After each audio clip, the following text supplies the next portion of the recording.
Prinzin et le kazoo.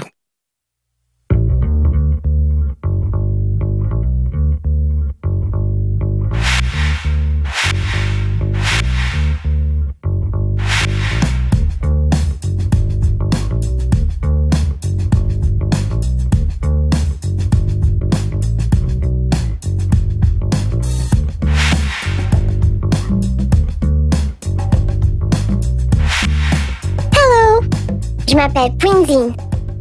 Hey, qu'est-ce qu'on fait aujourd'hui? Aujourd'hui, je vais te parler du kazoo. Tu sais ce que c'est un kazoo? C'est un mot un peu bizarre, non?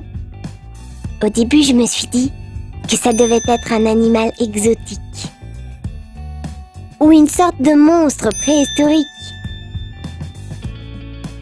Après, je me suis dit que ça devait être une sorte de danse orientale. Ou un zoo avec des animaux commençant par la lettre K. Mais non, le kazoo est un instrument de musique et il sonne comme ça.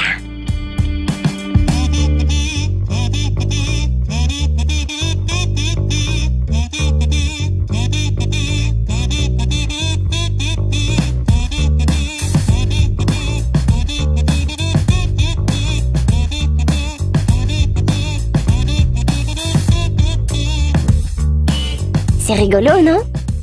Il peut s'utiliser pour plein de choses. Par exemple, l'autre jour, je l'ai utilisé pour faire une blague à ma sœur Shonga. Je lui ai fait croire qu'il y avait une grosse mouche sur elle. Elle a voulu se coiffer avec. Mais quand je lui ai montré comment ça marchait, elle n'a plus voulu le lâcher. Faut dire que c'est facile à jouer un kazoo. Tu chantonnes. Le kazoo, lui, joue.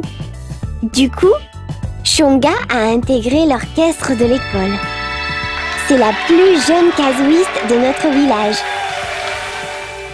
Tu peux faire aussi des bulles avec dans ta soupe.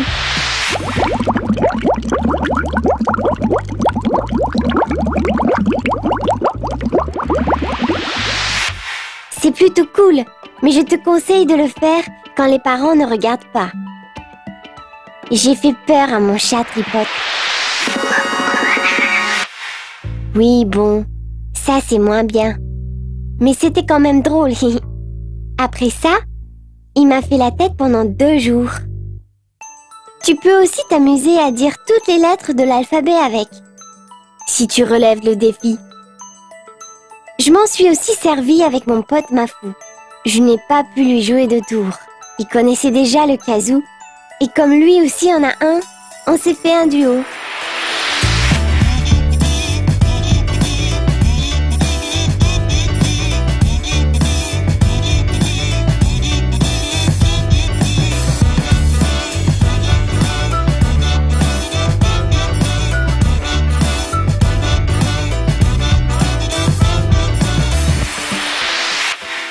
C'est pas si simple de jouer un tour à Mafou. On a l'impression qu'il est presque au courant de tout. Bon, pour ce qui est du kazoo, c'est quand même cool de jouer des mélodies avec. C'est la première idée. Je pourrais t'en citer plein d'autres, mais je dois y aller maintenant. Si t'as des idées, n'hésite pas à m'en parler. Je serai contente de les entendre. Alors je te dis kazoo!